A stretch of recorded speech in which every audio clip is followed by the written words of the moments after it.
Laser light of wavelength 630 nanometer incident on a pair of slits produces an interference pattern in which the bright fringes are separated by 7.2 mm. तो laser light of wavelength जब 630 nanometre वाली wavelength use की गई, light use की गई, incident on a pair of slits produces an interference pattern in which bright fringes are separated by 7.2 mm. अब देखिए pattern कैसा होता है। हमारे पास जो स्क्रीन है उस पर पैटर्न बनता है। ये हमारा मान लीजिए ब्राइट फ्रिंजेस है, ये ब्राइट है, और ये हमारी डार्क फ्रिंज है, ये वाली डार्क फ्रिंज है। यहाँ पे लाइट नहीं गिरी तो डार्क डार्क बना दिया। ये भी हमारी डार्क फ्रिंज है, यहाँ भी लाइट नहीं गिरी, डार्क डार्क बना दिया। अब ब्राइट मिलेगी और यहाँ पे भी अब डार्क मिलेगी, सॉरी ब्राइट। सो हम ये भी जानते हैं कि सबकी थिकनेस जो होती है वो बीटा के बराबर होती है ना। मैं इसको बीटा नहीं लिखूँगा, बीटा कुछ और होता है, पर सबकी ब्राइटनेस और डार्कनेस बराबर होती है। जो बीटा होता है वो एक्चुअली, अगर हमें निकालना है fringe thickness of one bright fringe, तो वो डार्क के सेंटर से लिया जाता है। ये होता है 1 बीटा, है ना। अजीब बात, ऐसा ही होता है। और अगर हमको दो ब्राइट फ्रिंजेस के बीच में दूरी चाहिए, तो जैसे कि एक ब्राइट ये है और एक ब्राइट ये है, तो इनके सेंटर से लेंगे ऐसे, तो फिर ये बीटा होगा। तो ध्यान रखें, द सेपरेशन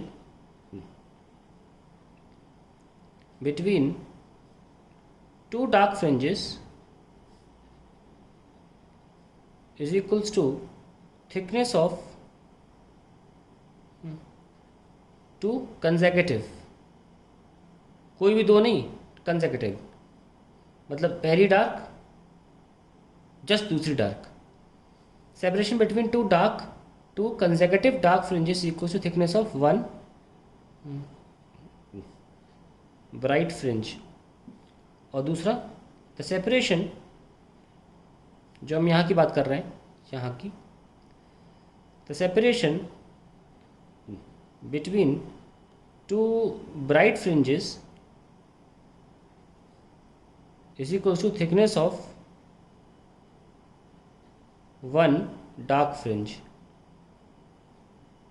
और हमको पता है इनकी वैल्यू कितनी होती है, lambda D by D, lambda D by D बराबर होती है। नाउ क्या अभी हमारे पास जो दे रखा था, क्या दे रखा है, produces an interference pattern in which bright fringes are separated by, यानी कि dark fringe, bright fringes are separated by 7.2 mm।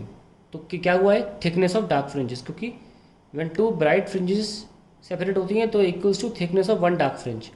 तो जब हम लैम्डा 630 नैनोमीटर लेते हैं तो हमें बीटा डैश, डार्क डैश से दिखाते हैं ना, कितना मिला, 7.2 mm। केस 2, वो कह रहे हैं कि अगर आपने कोई और लैम्डा लिया तो आपको जो camera which produces interference fringes separated by 8.1 using same pair of slits, तब हमें डार्क फ्रिंज जो है वो 8.1 mm की मिलती है ना। Calculate the wavelength of another sources of laser light which produces interference fringes separated by 8.1। तो ऐसी क्या वेवलेंथ होगी जिससे कि हमें 8.1 मिले। पहला डेटा दे रखा है, जब 630 वाली ली तो 7.2 mm मिला, जब 8.1 मिल रहा है तो कितने की वेवलेंथ हो रही होगी, ये सवाल है। वेरी सिंपल, हम पहले बीटा डैश लिख लेते हैं, लैम्डा डी बाय डी, और इसको 1 मान लेते हैं, उसको 2, इसको 1 मान लिया, वेवलेंथ भी 1 मान लो, ये 2 मान लो, है ना। पर डी अपॉन डी तो सेम है ना, क्योंकि एपरेटस तो वही यूज़ किया है, using the same pair of slits, तो एपरेटस वही यूज़ किया गया है। और बीटा 2 कितना है, beta 2 dash lambda 2 D by D, ये फर्स्ट या सेकंड। तो अगर हम इन दोनों को डिवाइड कर दें तो लैम्डा 1 बाई लैम्डा 2 हमारा आ जाएगा।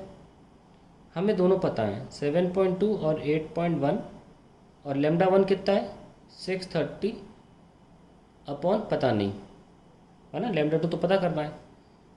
9 8 ज़ा 9 9 ज़ा, तो लैम्डा 2 कितना आया 630 इंटू 9/8।